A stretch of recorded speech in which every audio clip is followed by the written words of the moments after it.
Persepolis, The Story of a Childhood. Chapter 15.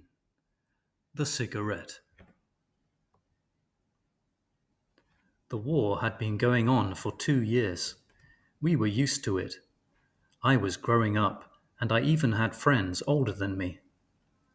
Yesterday, on the news, they said we destroyed 13 Iraqi planes. Right after on the BBC, I heard that in fact the Iraqis had shot down 2 of ours. It's perfectly clear. Every day they tell us that we've destroyed 10 planes and 5 tanks. If you start from the beginning of the war, that makes 6,000 planes and 3,000 tanks destroyed. Even the Americans don't have an army this big. I get it. I'm going to tell my dad that one. Bring! Hey, there's the bell. Don't you have class? No. We've got physical education, but we're not going. We're going for burgers. Burgers? They also have hot dogs. All you needed was some money. Yeah, at Kansas on Jordan Avenue. Don't look at me like that. We'll climb the wall. The wall? If I wanted to be friends with 14-year-olds, I had to do it.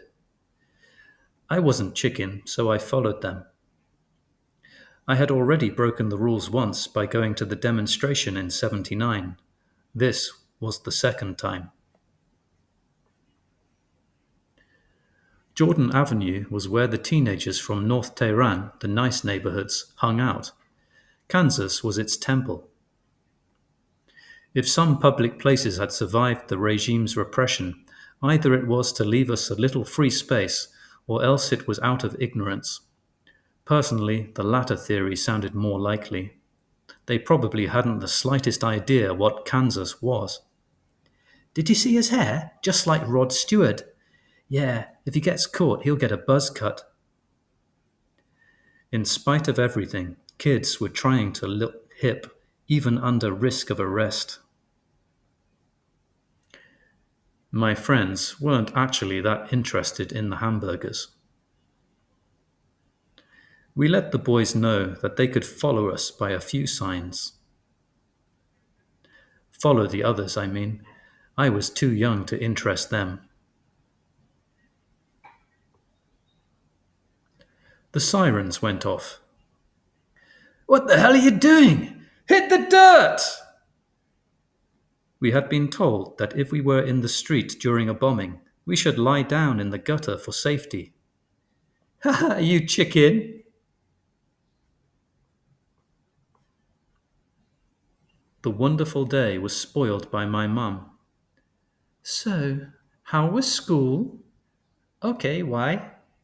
You dare to lie straight to my face? I'm not lying. So maybe it's me who cut class. What class? You tell me the truth right now or you'll be punished twice. My mother used the same tactics as the torturers.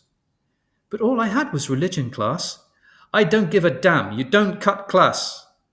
And you just lied again. The school called and said you had grammar this afternoon.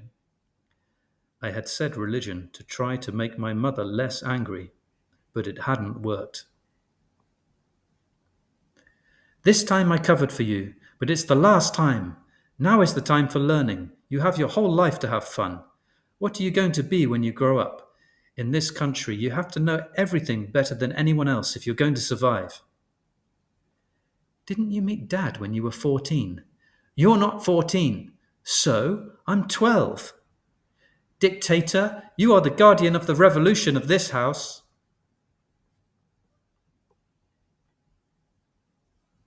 Somewhat later. The Iranian army has retaken Khorramshahr. This is the 4th time this month. Even if it's true, what difference does it make to us? May I go to the basement, Mom? Yes, Miss Satrapi. The basement was my hideaway. As it turned out, they did retake Khorramshahr. We all thought that the war would finally end. In fact, Iraq proposed a settlement, and Saudi Arabia was willing to pay for reconstruction. to restore peace to the area. But our government was against it. They declared, "We refuse this imposed peace. We shall conquer Karbala," a Shiite holy city in Iraq. So we plunged deeper into war. The walls were suddenly covered with belligerent slogans. The one that struck me most by its gory imagery was, "To die a martyr is to inject blood into the veins of society." They eventually admitted that the survival of the regime depended on the war.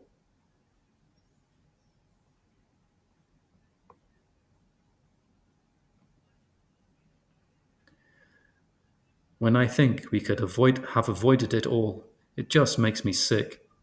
1 million people would still be alive.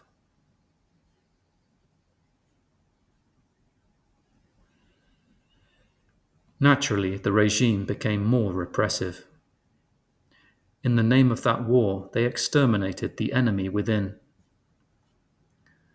Those who opposed the regime were systematically arrested and executed together. As for me, I sealed my act of rebellion against my mother's dictatorship by smoking the cigarette I'd stolen from my uncle 2 weeks earlier.